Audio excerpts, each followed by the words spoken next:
Okay, Mrs. Adeniyi, take us through the red flags that we need to look out for. Survivors of domestic violence. Mm. At least 60-70% of them will tell us they saw the signs. Yes. But maybe for one reason or the other, they thought that the person would change. God will use them to change the person. Or maybe invitation cards had already been sent out. Yes. And, you know, there's a shame, stigma associated with calling off an engagement. So some of the red flags typically include over-possessiveness. Yeah. Jealousy. There's actually a mental health disorder referred to as Othello syndrome. And that's basically morbid over-possessiveness. So I'm sitting with Uncle Jimi Disu. I'm sleeping with Uncle Jimi Disu. Yes.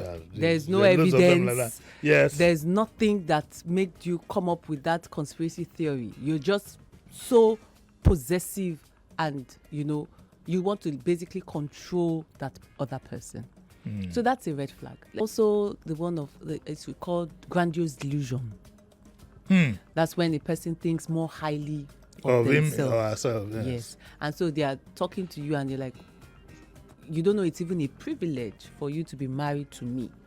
The person doesn't have much. Do you know who I am? You know, so that's another issue. Then, of course, the way the person treats maybe their staff, the way they treat their maybe like a nanny or a housekeeper.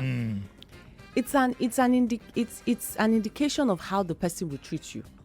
Some people have said, oh, the way he spoke to his mom during courtship, for instance. Yes. That's I felt like, why would you be talking to your mother like that? And then she's self-reflecting and she's saying, if he can talk to his mother like this, what about me? Oh, we just met for 2 years. I think it's important for you to stress. Don't let me say. Actually, you are the expert. I'm not. But I think that also you would have people who can hide it relatively under some kind. Some people know they have this feeling, they hide it. The day you slip that ring in. That's it. And that brings me to the other one, which is quick involvement. I always say this. I know that what God cannot do does not exist. Yes. But if a man meets a woman today and tomorrow he's proposing, that's a red flag. What if it is what do they call that kind of quick love? Love at first sight. It happens. Yes, but we've seen situations where they want quick involvement so that the person doesn't see who they truly are. Right? You're going into marriage, you need to know, to a certain extent, the kind of person that you're about to commit to. True. You know, so quick involvement is also a red flag. Then threats.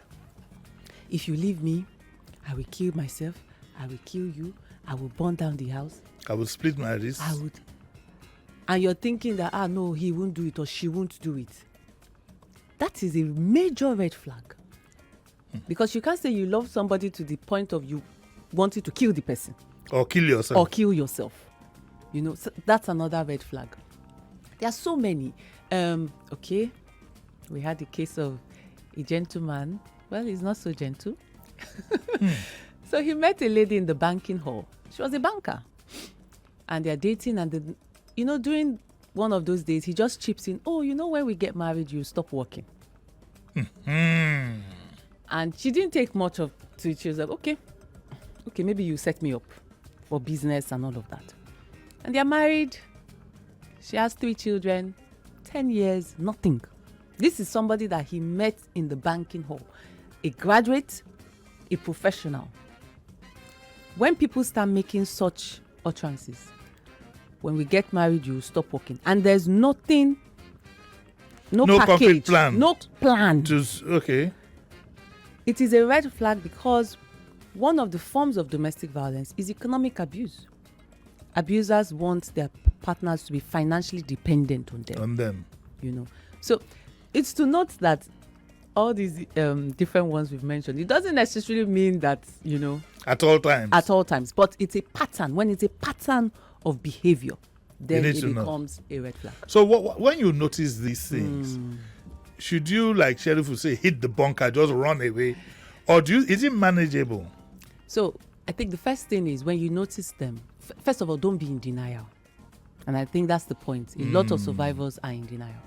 They think, oh, it's not that big of a deal. So when you notice them, address them. Communication. This thing that you said were you joking? When you said you don't want me to work, or the way you spoke to that staff, is it normal? Are you okay? Are you okay? Why did you say that? And then have that communication, have that conversation. And then if the outcome of that conversation has left you even more troubled, then you need to take a decision. There's another one, when you were speaking, it came to me, okay, people that don't take responsibility. That's the worst one. They slap you is because you made me slap you. It's because you didn't put the food on the table at 6 p.m. It's because you didn't pick up the first time I called. Keep blaming the other person for their own bad behavior. So victim mentality, people that don't take responsibility, major red flag. What kind of domestic violence issues have you traced to red flags? Just give us an example of two. I spoke about the gentleman that came to report that his girlfriend then was smashing things. So that one eventually escalated. He killed her? No. I mean, she physically abused him. She went from just smashing things to now physically abusing him. Yes. So he came to report. So, when we were taking his history, he told us, to be truthful, she had been doing courtship. Did you end the marriage?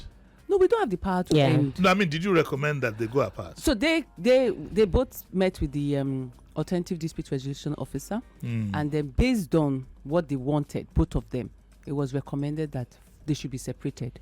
But we also recommended them accessing counseling. Does it help, really? It does. I always say, Jimmy, nobody is born an abuser.